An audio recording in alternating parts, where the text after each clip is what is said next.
सम्पूर्णमा नमन। म सबिका श्रेष्ठ। अब म तपाईहरूलाई मिला रेपाको जीवनी वाचन गरेर सुनाउँदैछु। यस पुस्तकको अडियो बुक नेपाल बुद्धिस्ट न्युजद्वारा प्रायोजित गरिएको हो। यस पुस्तकको अनुवादक मीन बहादुर साक्य र मिलन साक्य हुनुहुन्छ। नेपाल बुद्धिस्ट न्युजद्वारा निर्मित मिला रेपाको जीवनी नामक यस अडियो बुकको दोस्रो भागको अब हामी चौथो अध्यायतर्फ लाग्दैछौँ। अध्याय 4मा लामाकै उपस्थिति र निर्देशनमा मिला रेपाले ध्यान गर्न थाल्छन् र आफूभित्र ज्ञानको उदय भएको महसुस गर्छन्। अध्याय 4 गुरुबाट निजी मार्गदर्शन। पुनः रेक्छुङले सोध्नुभयो, हे आर्य भट्टारक गुरुरत्न, तपाईँ उपदेश श्रवण गरिसकेर तुरुन्तै एकान्त ठाउँमा ध्यान गर्न जानुभयो कि गुरुसित त्यतै रहनुभयो? अनि मिला रेपाले फेरि भन्नुभयो, गुरुले मलाई परिश्रमपूर्वक साधनामा तल्लीन हुन थाल भनेर आज्ञा दिनुभयो। उहाँले मलाई पर्याप्त खानी पिउने सामग्रीको पनि बन्दोबस्त गरिदिनु भयो र मलाई लोडाक टाङ्ग नामक गुफामा लगेर ल तिमीले यसै गुफामा बसेर ध्यान गर्नु है भनेर निर्देशन दिनुभयो। अनि गुफाभित्र मैले एउटा पालाभरि तेल हालेर बत्ती बालेँ। त्यो पाला बत्तीलाई आफ्नो टाउकोमाथि राखेर मैले डेग नचलिकन ध्यान गर्न थालेँ। मैले बत्ती ननिभेसम्म दिन रात ध्यान गरिरहेँ। यसरी ध्यान गर्दा गर्दै 11 महिना बिते। त्यसपछि लामा गुरुआमाको साथमा गणचक्र पूजाको प्रसाद लिएर आउनुभयो। लामाले भन्नुभयो, अहो पुत्र, आफ्नो आसनीलाई अलिकति पनि चिसो हुन नदिई 11 महिनासम्म यसरी ध्यान गर्न सक्यौ। यो साँच्चीकै उत्तम कुरा हो। ल अब गुफाको द्वार भत्काएर बाहिर निस्कनु र घरमा आएर विश्राम गर। अनि तिम्रो भित्री अनुभवको बारेमा पनि हामी कुरा गरौँला। मैले मनमा नै विचार गरेँ, शान्ति त मैले यही पाइराखेको छु। विश्राम गर्नुपर्ने आवश्यकता नै छैन। त्यही पनि यो त गुरुको आज्ञा हो, त्यसैले मैले जानै पर्छ। त्यसैले मैले आफ्नो इच्छा विपरीत गुफाको द्वार भत्काउन हात अगाडि मात्र के बढाएको थिएँ। मेरो मनले मान्दै मानेन। त्यसैले एकछिन चुप लागेर बसिरहेँ। त्यही बेला गुरुआमा आएर मलाई भन्नुभयो, तिमी आउँदैछौ होइन छोरा? मलाई गुफाको द्वार भत्काउने आँटै आएन भनेर जवाफ दिएँ। आमाले भन्नुभयो, केही हुँदैन छोरा, फत्काएर बाहिर निस्क। गुह्य मन्त्र नयाँमा गुरुसितको भेटलाई ठुलो मङ्गलमय लक्षणका रूपमा लिइन्छ। त्यसैले त्यसको परिणाम पनि राम्रै हुन्छ। फेरि गुरु कति चण्ड स्वभावको हुनुहुन्छ त्यो तिमीलाई थाहा नै छ। यसरी विलम्ब गर्दा गर्दै कुनै अनिष्ट लक्षणहरू देखा पर्न गए भने यो शुभ अवसर पनि गुमाउने छौ छोरा। त्यसैले छिट्टो द्वार भत्काएर बाहिर निस्क। गुरुआमाको कुरा पनि साँचो नै हो भन्ठानेर तुरुन्त द्वार भत्काएर म बाहिर निस्केँ। अनि गुरुले मलाई भन्नुभयो, अब हामी बाबु छोरा दुवै अविसमय भावना गरेर विधि अनुष्ठानलाई पुरा गर्नतिर लागौँ। डामेमा तिमी जाऊ गणचक्र पूजाको लागि तयारी गर।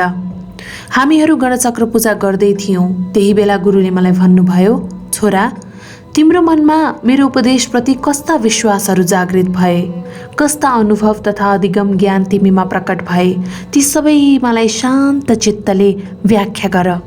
गुरुप्रति श्रद्धा एवं आदरभाव व्यक्त गर्दै मैले घुँडा टेकी दुवै हात जोडी प्रणाम गरेँ। त्यसबेला मेरो आँखाबाट आँसुका धारा बगिरहेका थिए। मैले जे अनुभव गरेँ बुझेँ सबै गुरुलाई अर्पण गर्नुभन्दा अगाडि सप्ताङ्ग वन्दनाको स्तुति श्लोक वाचन गरेँ। हे गुरुरत्न, अशुद्ध विनयजनहरूले तपाईँलाई विभिन्न निर्माण कायका रूपमा देख्दछन्, तर परिशुद्ध भइसकेका बोधिसत्वहरूले तपाईँलाई साक्षात् सम्भोग काय बुद्धको रूपमा हेर्दछन्। तपाईँलाई मेरो विनम्र वन्दना। ब्रह्मघोषका 60 स्वराङ्गले युक्त शब्दहरूबाट तपाईँले 84,000 धर्मस्कन्धहरूलाई व्याख्या गर्नुहुन्छ। मानिसहरूले त्यो उपदेशहरू आआफ्ना भाषामा सुन्छन् र बुझ्छन्। शून्यताबाट अभिन्न तपाईँको अद्वय वाक्लाई मेरो विनम्र नमस्कार। धर्मकाय चित्तको प्रभाव स्वरूप यी आकाशमा कुनै पनि विकल्प हुँदैन, तैपनि सबै ज्ञेय धर्ममा यो व्याप्त छ। यस्तो अविकारी धर्मकाय रूपी चित्तलाई मेरो विनम्र प्रणाम। शुद्ध धर्म धातु रूपी महलमा विराजमान हुनुभएका अविकारी मायाकाय धारण गर्नुभएका त्रिकाल बुद्ध जननी नैरात्मा माता दिमाको चरण कमलमा म दण्डवत गर्दछु। हे गुरुरत्न, तपाईँद्वारा समन्वित समस्त धर्मपुत्रहरू, तपाईँका आज्ञापालक अनुयायीहरू तथा तपाईँका अनेकौं शिष्यहरूलाई म अकृत्रिम श्रद्धाले वन्दना गर्दछु। तपाईँलाई म आफ्नो काय चढाउँछु र यस संसारमा जे चढाउन योग्य छ त्यो सबै चढाउँछु। मैले जति पनि पाप गरेँ सबैको देशना गर्छु। अरूले जति पनि पुण्य कार्यहरू गरेका छन् सबैको म अनुमोदन गर्छु। धर्मचक्रलाई टाढा टाढासम्म पुग्ने गरी प्रवर्तन गर्नको लागि म तपाईँ समक्ष अध्यक्षना गर्छु। जहिलेसम्म संसारको पाशोमा प्राणीहरू अल्झिरहेका हुन्छन् तबसम्म गुरु बाँचिरहनुहोस्, मेरो यही याचना छ। मेरा सारा कुशल मूल सत्वहरूको हितका निमित्त परिणामना गर्दछु। सप्ताङ्ग वन्दनापछि मैले यसरी आफ्नो अनुभव गुरु सामु व्यक्त गरेँ।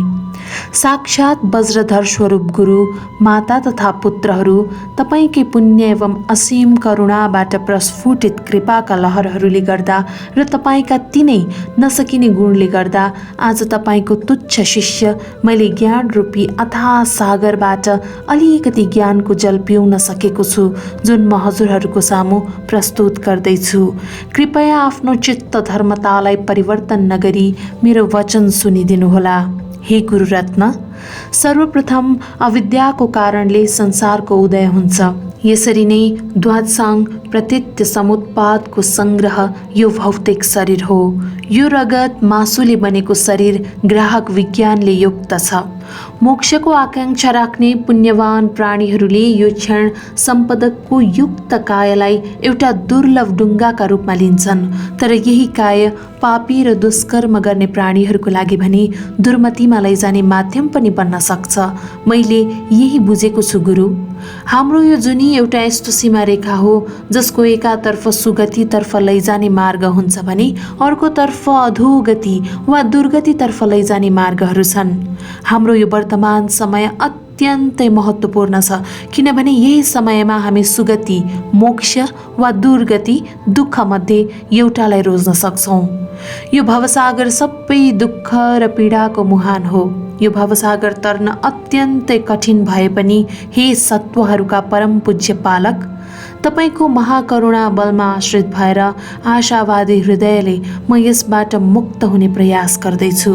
त्यसको लागि सर्वप्रथम मैले त्रिरत्नमा शरण लिएर त्रिशिक्षा अर्थात् शील, समाधि र प्रज्ञालाई अति राम्ररी सिक्नुपर्छ र गम्भीर रूपले तिनको पालना गर्नै पर्छ। यसमा पनि मैले सबै सुख र कुशल धर्मको स्रोत गुरु नै हुन् भनेर बुझेँ। त्यसैले पहिलो धर्म भनेकै गुरुका सबै आज्ञाहरू पालना गर्नु र गुरुप्रतिको श्रद्धालाई निर्मल र दरिलो बनाइराख्नु हो। यसको अतिरिक्त क्षण सम्पद युक्त यो मनुष्य जीवन अत्यन्तै दुर्लभ छ।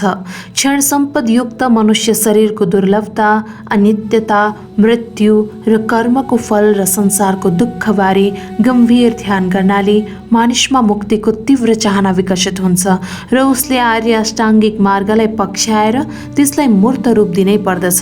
यसैले आधार बनाई प्राणीले अगाडि बढ्नुपर्छ। यहाँबाट क्रमशः माथिका मार्गतर्फ उभो लाग्दै जाँदाखेरि मानिसले आँखालाई हेरचाह गरे सरह नै बडो सावधानीपूर्वक आफ्ना संवरहरू पालना गर्नुपर्छ।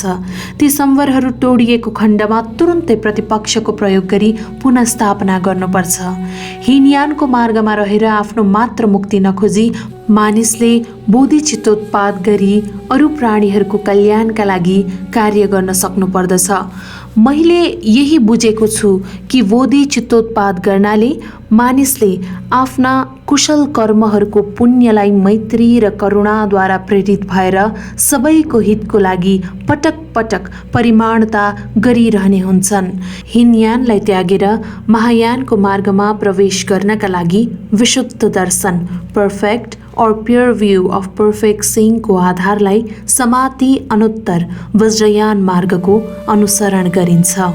यसरी विशुद्ध दर्शन ज्ञान प्राप्त गर्नका लागि एक पूर्ण रूपले योग्य पर्फेक्टली क्वालिफाइड गुरुको खाँचो पर्दछ। उनमा 4 अभिषेकका हरेक पक्ष वा विधिको भ्रमरहित सही तथा पूर्ण ज्ञान हुनुपर्दछ। तिनका गुह्य अर्थ करुणाले युक्त मनले एकदम दक्षतापूर्वक बताउन सक्नुपर्छ। अभिषेकले बोधिसम्म पुग्नुको लागि गम्भीर दर्शन बोध गर्ने शक्ति प्रदान गर्दछ। यसको लागि पहिलेदेखि नै मार्गक्रम अनुरूप भावना वा अभ्यास गर्दै लानुपर्छ। पुद्गल नैरात्म्यको ज्ञान श्रावकयान र महायान दुवैमा प्राप्त गरिन्छ। यसको लागि आगम र युक्ति दुवैको बलले अनेक उपमा र तथ्यद्वारा पुद्गल आत्माको खोजी गर्ने प्रयत्न गरिन्छ। जतिसुकै खोजे पनि आत्मा नभेटेपछि पुद्गल नैरात्म्यको ज्ञान प्राप्त हुन्छ। यसरी अन्वेषण गर्दा पनि आत्मा नभेटिएपछि चित्तलाई एकाग्र अवस्था वा समतको अवस्थामा ल्याउनु पर्दछ। अनेक तथ्यहरूलाई परीक्षण गरिसकेपछि जब चित्तलाई एकाग्र अवस्थामा पुर्याइन्छ त्यसबेला हामीमा भएका सबै चिन्तन र विकल्पका प्रहार रोकिनेछ र चित्त निर्विकल्प सहज अवस्थामा स्थित रहन्छ। यो अवस्थामा दिन, महिना, सालौं सालसम्म रहे पनि हामीले चाल पाउँदैनौँ, तर हाम्रो ध्यान अवस्था अरूलाई मात्रै थाहा हुन्छ। यस समत अवस्थालाई अलिकति पनि विक्षिप्त तथा शिथिल हुन नदिई अविच्छिन्न स्मृति र सम्प्रजन्यले कायमै राखिराख्नु पर्दछ। सम्प्रजन्यको बलले यसलाई मजबुत पारेर मानिसले नग्न प्रभास्वरले युक्त एवं प्रष्ट विशुद्ध चित्तको साक्षात्कार गर्छ। यो अवस्था नै समतको रस हो। यस समत रसलाई नै विपश्यनाको झलक भनिए पनि पृथक जनहरूले साँच्चै विपश्यना बोध भने गरेका हुन्नन्। मेरो विचारमा प्रथम बोधिसत्व भूमिसम्म नपुगुन्जेल मानिसले विपश्यना बोध गरेकै हुन्न। यस अवस्थामा इष्टदेवहरूका रूपको भावना गरिन्छ, जसको फलस्वरूप साधकले विभिन्न देवताहरूको दर्शन तथा रूपहरू प्राप्त गर्छ। तर ती सबै सारहीन र केवल ध्यानका उपज मात्र हुन् भन्ने बुझिराख्नु पर्दछ। संक्षेपमा प्रथमतः शक्तिले युक्त समत रसको स्पष्ट अवस्था र गम्भीर प्रतिवेक्षणा प्रज्ञा दुवै विशुद्ध दर्शन प्राप्त गर्नका लागि नभई नहुने अङ्गहरू हुन्। ती दुवै भर्याङका पहिला खुड्किला सरह हुन्। दोस्रो कुरा के हो भने रूप समत ध्यान होस् वा अरूप ध्यान होस्, सबै ध्यानहरूको प्रारम्भ हृदयदेखि उत्पन्न मैत्री तथा करुणाबाट गरिनु पर्दछ। मानिसले जे गरे पनि त्यसको उद्देश्य परकल्याणमै निहित हुनुपर्दछ। तेस्रो कुरा के हो भने विशुद्ध दर्शनले सबै विकल्पहरू अद्वैय अवस्थाको लयमा हुन्छन्। अन्ततोगत्वा सबै अनालम्बन भावनाद्वारा परकल्याणको लागि पुण्य परिणामना गरिन्छ। मैले बुझेअनुसार यही नै सर्वोत्तम मार्ग हो। जसरी भोकाएको मानिसको भोक खानाको ज्ञानले मात्रै मेटाउन सक्दैन, भोक मेटाउन त उसले खाना खानै पर्छ, त्यसरी नै शून्यताको अर्थ बोध गर्नलाई मानिसले ध्यान गर्नै पर्छ। मैले विशेष तवरले यो बुझेको छु कि विशुद्ध दर्शन ज्ञान प्राप्त गर्नको लागि ध्यानहरूको बीचको खाली समयमा पनि सबै पुण्य सम्भार र पाप शोधन क्रिया गरिरहनु पर्दछ। छोटकरीमा भन्दा मैले के बुझेँ भने धर्महरूको निस्वभावता, समता, अनिर्वचनीयता, निर्विकल्प ज्ञान भनेका वज्रयानका 4 अभिषेकका 4 पक्षहरू रहेछन्। यस ज्ञानलाई मभित्र स्वयं प्रस्फुटित हुन दिन मैले आफ्नो शरीरलाई आहारबाट नियन्त्रणमा राखेँ, मनलाई शान्त पारे र जस्तो सुकै परिस्थिति आए पनि, यहाँसम्म कि मृत्यु नै आइपरे पनि समता भावले तिनको सामना गर्न सक्ने पारिदिएँ। मेरो गुरु गुरुआमाका अत्यन्तै ठुलो गुणप्रति म ऋणी छु। त्यो ऋण धन सम्पत्ति वा पैसाले म चुकाउन सक्दिनँ। त्यसैले म जीवनभर ध्यान गरेर त्यो ऋण चुक्ता गर्ने कोसिस गर्नेछु र अकनिष्ठ देवभुवनमा पुगेर मैले प्राप्त गर्ने परमार्थ साक्षात्कारलाई नै भेट स्वरूप अर्पण गर्छु। कृपया यसलाई स्वीकार गर्नुहोस्। मेरा गुरु साक्षात महावज्रधर सर्वबुद्ध माता रूपी मेरी गुरुआमा नैरात्मा र जिन पुत्रहरूका सङ्ग तपाईँहरूका कानमा म आफ्नो मनले हासिल गरेको ज्ञान र अनुभूतिलाई सुनाउने जमर्को गर्दैछु। कृपया यी टुटे फुटेका शब्दहरू सुनिदिनुहोस्। मेरा शब्दहरूमा केही गल्ती वा खोट भेटिएमा मलाई करुणापूर्वक क्षमा गरिदिनुहोला। मेरो अज्ञानता, मेरो मिथ्या ज्ञान तथा मेरा भ्रमहरू राम्ररी केलाई सद्धर्म मुताबिक सच्याइदिनुहोला। तपाईँको करुणा रूपी सूर्यबाट निस्केको न्यानो किरणको छत्रछाया मुनि रहेर मेरो मन रूपी कमलका पत्रदलहरू खुलेका छन्। मेरो ज्ञानको लागि म सदैव मेरो गुरुप्रति कृतज्ञ रहनेछु। त्यो ज्ञानबाट निस्केको सुगन्धले निरन्तर रूपले ध्यान गरेर म तपाईँको पूजा गर्नेछु। मेरो ध्यानको फल सबै प्राणीहरूले साधनामा पारङ्गत गराउनमा लाभदायक होस्। यदि मैले धेरै बोलेको खण्डमा म माफी चाहन्छु। मैले यस्तो गाथा गाएपछि मेरो गुरुले खुसी भएर मलाई भन्नुभयो, पुत्र, मैले तिमीबाट ठुलो आशा राखेको थिएँ। अब मेरो त्यो आशा पुरा भयो। त्यसपछि गुरुआमाले पनि भन्नुभयो, मेरो यो पुत्रसँग यस्तो सफलता पाउने जाँगर र मनोबल त पहिलेदेखि नै थियो। उहाँहरू दुवैजना अत्यन्तै सन्तुष्ट हुनुभयो र हामीले घन्टौँसम्म ज्ञानका कुरा गरिरह्यौँ। त्यसपछि गुरु र गुरुआमा घर फर्कनुभयो र मैले गुफाभित्र पसेर पर्खाल फेरि मर्मत गरी आफूलाई थुनी आफ्नो ध्यान फेरि सुरु गर्न थालेँ। त्यसै बखत मारपा गुरु उत्तरी प्रान्तमा जानुभयो। एक दिन साँझ पख मारपा गोलेकको घरमा गणचक्र पूजा गरिरहनु भएको बेला उहाँले एउटा सपना देख्नुभयो। उक्त सपनामा उहाँले एक डाकिनी प्रकट भई नारपा गुरुका साङ्केतिक सन्देश बताएर गएको देख्नुभयो। मारपा गुरुले ती डाकिनीको साङ्केतिक भाषा पटक्क पहिल्याउन सक्नु भएन। डाकिनीहरूले यसरी सङ्केत दिएकाले उहाँले एकपटक नारपा गुरुलाई भेट्न जानै पर्यो भन्ने सोचिरहनु भएको थियो। त्यसै राति मेरो सपनामा पनि एक डाकिनी प्रकट भइन्। आकाश चाहिँ नीलो तासको वस्त्र पहिरिएकी, हाडहरूका आभूषण लगाएकी, चम्किलो आँखी भौरा नानी भएकी ती सुन्दर डाकिनीले मलाई यसरी भनिन्, हे पुत्र, तिमीले पहिले नै महामुद्रा र नारूपाका षड्योग सम्बन्धी उपदेशहरू पाइसकेका छौ। लामो समयसम्म एकाग्र ध्यान गरिरह्यौ भने यसले तिमीलाई अवश्य पनि बोधि ज्ञानतर्फ पुर्याउनेछ। तर मृत शरीरमा चेतना हाल्ने परकाय प्रवेश भन्ने विशेष उपदेश त तिमीले अझै पाएकै रहेनछौ। त्यो उपदेश पाएपछि त एकछिन मात्र ध्यान गरे पनि ज्ञान प्राप्त हुनेछ। आऊ गएर त्यो उपदेश माग। यति भन्दै उनी अन्तर्ध्यान भइन्। मैले मनमा नै विचार गरेँ, ती तरुणी आइमाईले त डाकिनीको वस्त्र पहिरिएकी थिइन्। के त्यो देवताहरूको सङ्केत हुन सक्छ त? के कुनै मार थिए तिनी?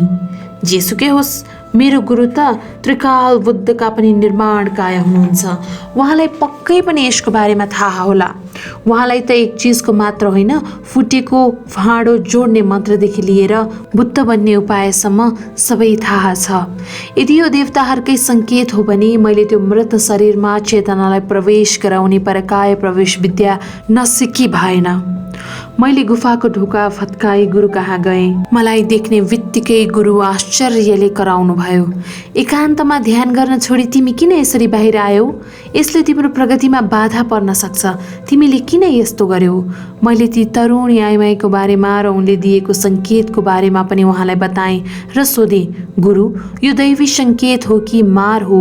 मैले त केही बुझ्न सकिनँ।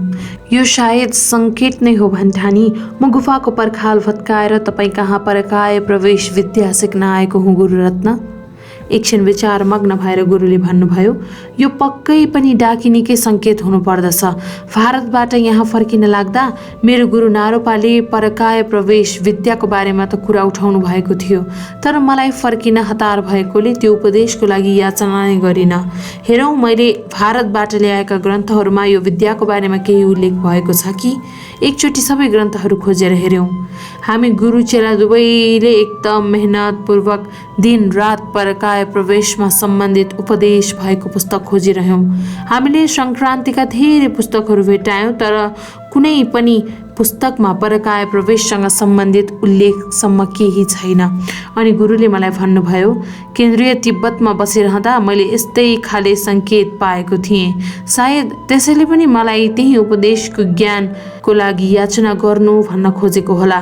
मैले अहिलेसम्म प्राप्त नगरेका अरू उपदेशहरू पनि हुन्छन्, त्यसैले मैले गुरुवर नारोपा कहाँ गएर ती उपदेशहरू माग्नुभयो। बुद्ध अवस्थाका कारण बाटोमा यात्रा गर्न कठिन हुन सक्ने कुरालाई अवगत गराउँदै मैले नजानका लागि धेरै बिन्ती चढाए पनि मेरो गुरुले पटक्कै मान्नु भएन। आफ्ना शिष्यहरूबाट पाएका सौगातहरूलाई सुनमा बदल्नुभयो र एउटा भाँडोमा सुन भरेर उहाँले भारततर्फ प्रस्थान गर्नुभयो। त्यस बखत नारोपा विशिष्ट रोगचर्याको लागि निस्कनु भएको रहेछ। मारपा गुरुले आफ्नो ज्यानै जोखिममा पारी आफ्नो गुरुको खोजी गर्नुभयो। यस क्रममा उहाँले विभिन्न आशावादी सङ्केत र लक्षणहरू पनि देखाउनुभयो। ती सबैले नारोपा गुरुसित अवश्य भेट हुन्छ भन्ने सङ्केत गरे। यताउता फौतारिँदै हिँड्नुभयो। अन्तमा उहाँले नारोपालाई एउटा जङ्गलमा भेट्नुभयो। नारोपासँगै मारपा गुरु उहाँको विहार पुनर्बहालीमा जानुभयो र त्यहाँ मृत शरीरमा प्राण हाल्ने परकाय प्रवेश विद्या माग्नुभयो। नारोपाले त्यसपछि सोध्नुभयो, यसको सम्झना तिमीमा आफै आयो कि तिमीले यसको बारेमा सङ्केत पायौ? यो कुरा मेरो मनमा पसेको थिएन। मैले सङ्केत पनि पाएको थिइनँ। मेरो एकजना थोपागा भन्ने शिष्य छ, उसैले डाकिनीबाट यसको सङ्केत आएको छ भनेर भन्यो। त्यसैले यहाँ त्यो विद्या सिक्न आएको हुँ गुरुरत्न। अद्भुत, अति अद्भुत! नारोपाले खुसीपूर्वक उद्गार गर्नुभयो। तिब्बतको अन्धकार भूमिभित्र यो शिष्य पहाडमाथि उदाउने सूर्य भई निस्किएको छ। उहाँले अञ्जली बाँडेर आदरले आफ्नो शिर झुकाएर यस्तो भन्नुभयो, हे थोपागा नामक शिष्य, तिमी अन्धकारले ढाकेको उत्तरी भूमिमा पहाडमाथि उदाउने सूर्य बनी निस्केका छौ।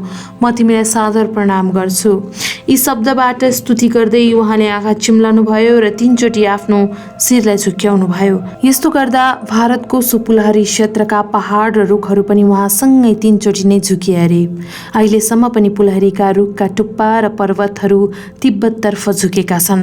त्यसपछि नारोपाले डाकिनीहरूले निर्दिष्ट गरेको त्यो उपदेश पुरै मारपा गुरुलाई सिकाइदिनु भयो। अनि उहाँले केही लक्षणहरूको व्याख्या गरी पछि आउने कुराहरूको भविष्यवाणी पनि गर्नुभयो। उदाहरणको लागि मारपा गुरुले गर्नुभएको नमस्कारको तरिकालाई हेरेर नारोपाले मेरो गुरुको आफ्नो वंश अघि बढ्न नसक्ने भविष्यवाणी गर्नुभयो। तैपनि उहाँले मबाट धर्मको वंश भनी नदी झैँ अविरल प्रवाहित भई रहने कुरा बताउनु भयो। त्यसपछि मारपा गुरु तिब्बततिरै फर्कनुभयो। त्यो भविष्यवाणीमा बताए बमोजिम नै उहाँको छोरा दारमा डोडेको मृत्यु भयो। दारमा डोडेको मृत्यु भएको 1 वर्ष बितिसकेपछि उनको स्मृतिमा भिक्षु र शिष्यहरू एक ठाउँमा भेला भए। अनि ती शिष्यहरूले मारपा गुरुलाई यसरी बिन्ती चढाए, हे गुरुरत्न, तपाईँका पुत्र तिनै कालका बुद्ध समान हुनुहुन्थ्यो। हाम्रो आशा उहाँमाथि थियो, तर उहाँको यसरी असामयिक निधन भयो। तपाईँ पनि जवान हुनुहुन्न। यो दुर्लभ काग्युप्पा परम्परा कसरी अगाडि बढ्छ गुरुरत्न? कृपया विनयजनका हितार्थ गर्ने हाम्रा काम कर्तव्यहरू के हुन् बताइदिनुहोला। त्यसपछि गुरुले जवाफ दिनुभयो, म लगायत नारोपा गुरुका सबै चेलाहरूमा सपनाद्वारा व्याकरण गर्ने शक्ति छ। काग्युपा परम्पराबारे नारोपाले राम्रै भविष्यवाणी गर्नुभएको थियो। मेरा प्रमुख शिष्य हो। अब तिमीहरू जाओ र सपनाको पर्खाइमा बस्नु। पछि शिष्यहरूले आफूले देखेका सपनाहरूलाई गुरुलाई बताउन थाले। सबैले खुसीकै सपना देखे, तर कसैको सपना पनि साङ्केतिक थिएन। तर मैले 4 स्तम्भको सपना देखेँ। मैले त्यो गुरुलाई बताइदिएँ। साक्षात बुद्ध वज्रधर समान मेरा गुरुको आदेशना अनुसार मैले गएको राति एउटा यस्तो सपना देखेँ। म त्यो गुरु सामु राख्दैछु, कृपया ध्यान गरेर सुनिदिनुहोला। मैले यस्तो सपना देखेँ, जम्बुद्वीपको विशाल उत्तरी भागमा एउटा गगनचुम्बी तेजस्वी हिमान छान्दित पर्वतको उदय भयो। यसका वरिपरि सूर्य र चन्द्र थिए। त्यसको प्रकाशले पुरै आकाशलाई जाज्वल्यमान पारिदियो। तल पृथ्वीका चारै दिशाहरूमा सबै प्राणीहरू को प्यास मेटाउँदै नदीहरू बग्दै थिए। ती सबै नदीहरू बगेर एउटा सागरमा मिल्न पुगे। त्यो सागरको किनारामा विभिन्न फूलहरू ढकमक्क फुलेका थिए। मैले यस्तो सपना देखेँ, हे गुरु, हे त्रिकालका बुद्ध। पूर्वपट्टि यो तेजस्वी पर्वतभन्दा पनि अग्लो विशाल स्तम्भ खडा थियो। त्यसको चुचुरोमा एउटा महान सिंह ठाँटले बसिरहेको थियो। उसले आफ्नो शालीनतापूर्वक केश फैलाइरहेको थियो। आफ्नो पन्जाले उसले त्यो पर्वतको हिउँमा चिथोरी राखेको थियो। उसको आँखाले माथितर्फ हेरिरहेको थियो। पहाडमाथि ऊ स्वच्छन्दतापूर्वक हिँड्न थाल्यो। मैले यस्तो सपना देखेँ, हे गुरु, हे त्रिकालका बुद्ध। दक्षिणतर्फ पनि एउटा विशाल स्तम्भ नै खडा थियो। त्यसको चुचुरोमा ठुलो स्वरले गजरदै एउटी बगिनी बसिरहेकी थिए। उसको पुरै शरीरमा ठाडा ठाडा रौँहरू थिए। तीनपल्ट मुसुक्क हाँसी उसले आफ्नो पन्जाले जङ्गलमा चिथोर्न थाली। उसले आँखाले माथितर्फ हेरिराखेका थिए। ऊ ठाँटले घन जङ्गलभित्र खुट्टा बजारेर हिँडी। पुरै जङ्गल धुपी सल्लाहका रुखहरूले ढाकेको थियो। मैले यस्तो सपना देखेँ, हे गुरु, हे त्रिकालका बुद्ध। पश्चिमतर्फ एउटा विशाल स्तम्भ खडा थियो। त्यसको चुचुरोनेर एउटा गरुड पखेटा फिजाइ उडिरहेको थियो। त्यसको गुण यही स्तम्भको चुचुरोमै थियो। गुडमा त्यसका बच्चाहरू पनि थिए। आकाशभरि चरा नै चराहरू थिए। त्यसका आँखाले माथि आकाशतर्फ हेरिरहेको थियो। पुरै आकाश छिचोलेर ऊ उड्दै गयो। मैले यस्तो सपना देखेँ, हे गुरु, हे त्रिकालका बुद्ध। उत्तरतिर पनि विशाल स्तम्भ थियो। यसको टुप्पोमा गिद्ध बसिरहेको थियो। यसका तीखा पखेटाहरू फैलिएका थिए। यसको गुँड चट्टानमा थियो। यसको एउटा ठुलो बच्चा थियो र आकाशैभरि बच्चाहरूले ढाकिए। यो गिद्धले माथितिर हेऱ्यो र माथि आकाशमा सिधै उड्यो। मैले यस्तो सपना देखेँ, हे गुरु, हे त्रिकालका बुद्ध। मैले यो सपनालाई शुभ लक्षणै होला भन्ठाने। त्यसैले म खुसी भएँ। तपाईँले यसको अर्थ बताउनुहुनेछ भन्ने आशा गर्छु। मैले यसरी सुनाएपछि गुरुले अत्यन्तै खुसी भएर भन्नुभयो, यो सपना त साँच्चीकै खुसीको सपना रहेछ। त्यसपछि आफ्नी स्त्रीलाई खाना तयार पार्नको लागि हराउनु भयो। गुरुआमाले आवश्यक सरसामग्रीहरू तयार पारेर ल्याइदिनु भयो र सबै शिष्यहरू तथा महापुत्रहरू भोजनको लागि भेला भए। अनि गुरुले तिनीहरूलाई भन्नुभयो, मिला दोर्जे ग्याल्छेनले देखेको सपना कस्तो अद्भुत रहेछ। प्रमुख शिष्यहरूले सोधे, तपाईँ सपनाको अर्थ पहिल्याउनमा दक्ष हुनुहुन्छ गुरु, त्यसैले त्यो सपनाको अर्थ कृपया हामीलाई बताइदिनुहोस्। आफ्ना शिष्यहरूलाई मेरो सपनाको अर्थ बताउने हेतुले उहाँले एउटा यस्तो गाथा पनि गाएर सुनाउनु भयो। त्रिकाल बुद्ध गुरु नारोपा, म तपाईँको चरण कमलमा नतमस्तक छु। यहाँ बसिरहेका सबै शिष्यहरू यो सपनाले देखाइरहेको भविष्यका अति अद्भुत शुभ लक्षणहरूका बारे म तिमीहरूका बुढो पिता बताउन गइरहेको छु। ध्यान दिएर सुन। जम्बुद्वीपको विशाल उत्तरी भूमि तिब्बत हो, जहाँ बुद्ध धर्म फैलिएको छ। हिमाञ्छान्दित पर्वत म बुढो मारपालो जावा र सम्पूर्ण काग्यु परम्परा हो। यसको गगनचुम्बी शिखर अतुलनीय र बेजोडको ज्ञान हो। शिखर वरिपरि चम्किराखेका चन्द्र र सूर्य भनेका शून्यता, प्रभास्वर, ज्ञान र मैत्री हुन्। पुरै आकाश व्याप्त हुने गरी त्यसको प्रकाश फैलिनु, करुणाले अविद्याको अन्धकार नष्ट हुनु हो। पुरै पृथ्वीलाई ढाक्ने यसको फेदीले हाम्रै कर्मलाई जनाउँछ, जुन सम्पूर्ण पृथ्वीमा व्याप्त हुनेछ। चार दिशातिर बग्ने चारवटा नदीले चार अभिषेकका उपदेशलाई जनाउँदछ। सबै प्राणीहरूको प्यास मेटाउने ती नदीहरूले साधकको ज्ञान वृद्धि तथा मुक्तिलाई जनाउँछन्। तिनको पानी सागरमा गएर मिल्नुले माता तथा पुत्र प्रभास्वरको सङ्गमलाई दर्शाउँछ। सागरको किनारमा उम्रिरहेका विभिन्न फुलहरूले दोषरहित फलको प्राप्तिलाई जनाउँछन्। हे यहाँ भेला भइरहेका भिक्षु तथा शिष्यहरू, यो सपना नराम्रो होइन, राम्रो हो। यो हिमाञ्छान्दित शालीन पर्वतको पूर्वपट्टि ठिङ्ग उभिरहेको महास्तम्भ दोलका छुर्तोन वङ्गे हुन्। यस स्तम्भको शिखरको शान बनिरहेको महासिंह छुर्तोनको सिंहको जस्तो स्वभाव हो। यसको फैलदो केशको अर्थ गुह्य तन्त्रका उपदेशमा फिजिनु हो। हिउँलाई चिथोरिरहेको यसका पन्जाहरूको अर्थ चतुर ब्रह्म विहारको पूर्ण स्वामित्व हुनु हो। यसको आकाशतिर हेरिराखेको राखेको आँखाले भव संसारलाई अन्तिम पटक हेर्नु हो। जङ्गलमा स्वच्छन्दतापूर्वक ठाँटिएर हिँड्नुको मतलब मुक्तिको भूमिमा पुग्नु हो। हे यहाँ भेला भइरहेका भिक्षु तथा शिष्यहरू, पूर्वको यो सपना नराम्रो होइन, राम्रै हो। दक्षिणतर्फ उभिराखेको महास्तम्भ सुनका छोदोर हुन्। स्तम्भको चुचुरोमा बसेर बगिनी गर्जनुको मतलब गोङतोङको स्वभाव पनि बघिनीको जस्तै हुनु हो। उसको जिउभरि फैलिएका ठाडा ठाडा रौँको अर्थ गुह्य तन्त्रका उपदेशहरूमा भिजिनु हो। ती बघिनी 3 पल्ट हाँस्नुको मतलब त्रिकाय स्वभावको ज्ञानले युक्त हुनु हो। यसका 4 पन्जाहरू जङ्गलमा फैलाउनुको मतलब 4 प्रकारका कर्मको सिद्धि हो। यसको आकाशतिर हेरिरहेका आँखाले भवसागरलाई अन्तिम पटक हेर्नु हो। भवसागरलाई अन्तिम पटक हेरी यो घना जङ्गलमा ठाँटिएर हिँड्नुको मतलब मुक्तिको भूमिमा पुग्नु हो। जङ्गल धुपी सल्लाहका रुखहरूले ढाकिनुको मतलब यो परम्पराको वंशवृक्ष सन्तान दर सन्तान हुँदै अघि सर्दै जानु हो। हे यहाँ भेला भइरहेका भिक्षु तथा शिष्यहरू, दक्षिणको यो सपना नराम्रो होइन, राम्रै हो। पश्चिममा जहाँ सूर्यास्त हुन्छ त्यहाँ खडा भइरहेको महास्तम्भ चाङरोङका महामेतोन हुन्। त्यो स्तम्भमाथि उडिरहेका महागरुडको अर्थ महामेतोनको स्वभाव पनि गरुडको जस्तै हुनु हो। यसको पुरा फिजिएको पखेटाको अर्थ गुह्य तन्त्रको उपदेशमा भिजिनु हो। आकाशलाई नै छेड्ने यसको सिङ ध्यानमा भ्रमहरूमाथिको विजय हो। यसको आकाशतिर हेरिरहेका आँखाले भवसागरलाई अन्तिम पटक हेरेर त्यसबाट मुक्तिको सङ्केत दिन्छ। आकाशमा उन्मुक्त भएर उडिरहनुको अर्थ मुक्तिको भूमिमा पुग्नु हो। हे यहाँ भेला भइरहेका भिक्षु तथा शिष्यहरू, पश्चिमको यो सपना नराम्रो होइन, राम्रै हो। उत्तरतर्फ उभिराखेको महास्तम्भ गुङथाङका मिलारेपा नै हुन्।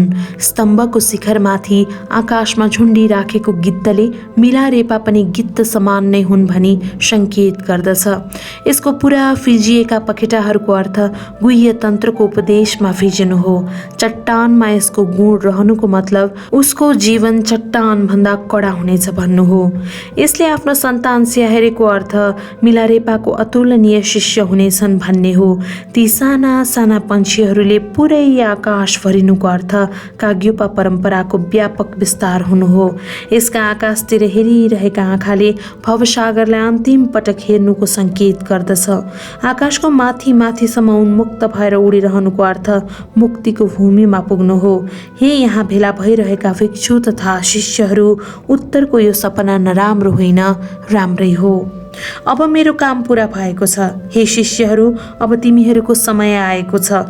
यदि यो बुद्ध पिताका यी शब्दहरूलाई राम्ररी ध्यान दियौ भने साँच्चै यो अभ्यास परम्पराको अभिवृद्धि भएको नै देख्नेछौ। गुरुले यस्तो भविष्यवाणी गर्नुभएकोले हामी सबै शिष्यहरू प्रसन्न भयौँ। उहाँले आफ्ना प्रमुख शिष्यहरूलाई धर्म र विशेष उपदेशहरूको कोष अनावरण गरेर देखाइदिनु भयो। दिनमा उहाँले हामीलाई ती उपदेशहरू दिनुहुन्थ्यो र राति हामी तिनको अभ्यास गर्थ्यौँ। एका साँझ उहाँले हामीलाई नैरात्मा देवीको अभिषेक दिइरहनु भएको बेला उहाँको मनमा को प्रमुख शिष्यहरूलाई कुन कुन उपदेश दिएर धर्म प्रचार प्रसार गर्ने कार्यमा लगाउनु ठिक होला भन्ने विचार आयो। तसर्थ उहाँले बिहान सबैको कार्य लक्षण हेर्ने निधो गर्नुभयो। भोलिपल्ट बिहान सबेरै उहाँले प्रभास्वरमा लीन भएर आफ्ना प्रमुख शिष्यहरूका कार्यलाई जाँच्नुभयो। शिष्यहरूमध्ये गोङतोङ सोदोरले हेब्रज तन्त्रका केही टीकाहरूको अध्ययन एवं चिन्तन गरिरहेको देख्नुभयो। दोलका छेर्तुन वाङ्नेले सङ्क्रान्तिको ध्यान गरिरहेको देख्नुभयो। चाङरोङका मेतोन छोनपोले चाहिँ प्रभास्वरको विषयमा ध्यान गरिरहेको देख्नुभयो। तर मैले भने त्यसबेला चाण्डालीको भावना गरिरहेको थिएँ। त्यसपछि गुरुलाई कसलाई के उपदेश दिने भन्ने कुरा राम्ररी थाहा भयो। तदनुसार हामी सबैलाई उहाँले आफ्नो अन्तिम र अत्युत्तम उपदेशको सौगात दिनुभई कृत्य पारिदिनु भयो। उहाँले लामा डोङपालाई 6 अन्त र 4 नयद्वारा तन्त्रको उपदेश दिने शिक्षा प्रदान गर्नुभयो, जस अनुसार तन्त्रका उपदेशलाई धागोमा उनिएको उत्कृष्ट मोतीका पङ्क्ति चाहिँ अत्यन्तै स्पष्ट तथा व्यवस्थित ढङ्गले मिलाएर प्रदान गर्न सकिन्छ। साथमा उनलाई नारोपाका 6वटा रत्नहरू, माणिकले बनेको जपमाला, पूजाको आमचनी तथा हेव्रस तन्त्रको संस्कृत भाष्य पनि प्रदान गर्नुभयो। त्यसपछि उहाँले डोक्पालाई भन्नुभयो, सत्व प्राणीहरूलाई धर्मोपदेश दिएर उद्धार गर्नु। मारापा गुरुले सङ्क्रान्तिको शिक्षा डोल्का छोर्तुन वाङ्गेलाई दिनुभयो। यो विद्या बन्द द्वार खोलिदिएपछि पन्छी स्वतन्त्रपूर्वक आकाशमा उडेर जानु समान थियो। साथमा उहाँले उनलाई नारोपाको केश, नङ, अमृत पिण्ड, पञ्चबुद्धको प्रतिमा अङ्कित मुकुट दिएर पठाउनुभयो र भन्नुभयो, सङ्क्रान्तिमा निपुणता हासिल गर्न अभ्यास गर। चाङरोङका मेतोन छोन्पोलाई प्रभास्वरको शिक्षा दिइयो। यो विद्या दियो बालेर अन्धकारलाई नष्ट गर्नु समान थियो। साथमा उहाँले उनलाई नारोपाको वज्र, घण्टा, डमरू र कपाला पनि दिनुभयो र अन्तराभावबाट आफैलाई मुक्त गर्नको लागि यसको अभ्यास गर्नु भनेर भन्नुभयो। मलाई भने उहाँले चण्डालीको शिक्षा दिनुभयो। त्यो विद्या दौराहरू बाली दन्कीको आगोको ताप समान थियो। मलाई मैत्रीपाको टोपी र नारपाको वस्त्र पनि दिनुभयो। त्यसपछि उहाँले मलाई भन्नुभयो, अब जाऊ, पहाडहरू चहार्दै हिमालयहरूमा गएर त्यहाँका एकान्त र विरानो गुफाहरूमा गएर ध्यान गरेर बस। त्यसपछि शिष्यहरूको विशाल परिषद, विशेष गरेर उपर्युक्त 4 शिष्यहरूलाई सम्बोधन गर्दै यसरी भन्नुभयो, लक्षणहरूले सङ्केत गरे अनुसार नै मैले तिमीहरूलाई एउटा विशेष उपदेश दिएर सुहाउँदो कार्यभार सुम्पिएको छु। अब मेरो छोरा दारमा दोधी यस संसारमा रहेन, त्यसैले म तिमीहरूलाई नै यसका ग्युपा परम्पराको विस्तार गर्ने सम्पूर्ण जिम्मेवारी दिँदैछु। तिमीहरूले आफ्नो परिश्रमले यस परम्परालाई संरक्षण प्रदान गर्ने, फस्टाउने र फुलाउने कार्य गर्नेछौ भन्ने आशा छ। तसर्थ आफैलाई वीर्यवान तुल्याऊ अनि सत्वहरूको कल्याणमा वृद्धि हुनेछ। त्यसपछि प्रमुख शिष्यहरू आफ्ना ठाउँतिर लागे। तर मलाई भने गुरुले यस्तो भन्नुभयो, तिमी चाहिँ केही वर्ष मसितै बस, तिमीलाई केही विशेष उपदेश र अभिषेक दिन बाँकी नै छ। गुरुको उपस्थितिमा तिम्रो भित्री ज्ञानलाई सुदृढ बनाउन यो ठुलो मद्दत मिल्नेछ। अत पुरा एकान्त गुफामा रहेर साधना गर। नारोपाले भविष्यवाणी गर्नुभए बमोजिममा ध्यान गर्नको लागि जङफुङ द्रोक भन्ने गुफामा गएँ। मेरो गुरु र गुरुआमाले मलाई अत्यन्तै माया गरेर चाहिने जति खाने, लाउने र पूजाहरूको प्रसाद पनि ल्याइदिनु भयो। यसरी मिलारेपाले भन्नुभयो, गुरुको सत्सङ्गमा ध्यान गरेपछि मिलारेपाभित्र ज्ञानको अङ्कुर पलाएर आएको व्याख्या गर्ने यो 4थो अध्याय पनि समाप्त भयो। यस पुस्तकको अडियो बुक नेपाल बुद्धिस्ट न्युजद्वारा प्रायोजित गरिएको हो। यस पुस्तकको अनुवादक मीन बहादुर साक्य र मिलन साक्य हुनुहुन्छ।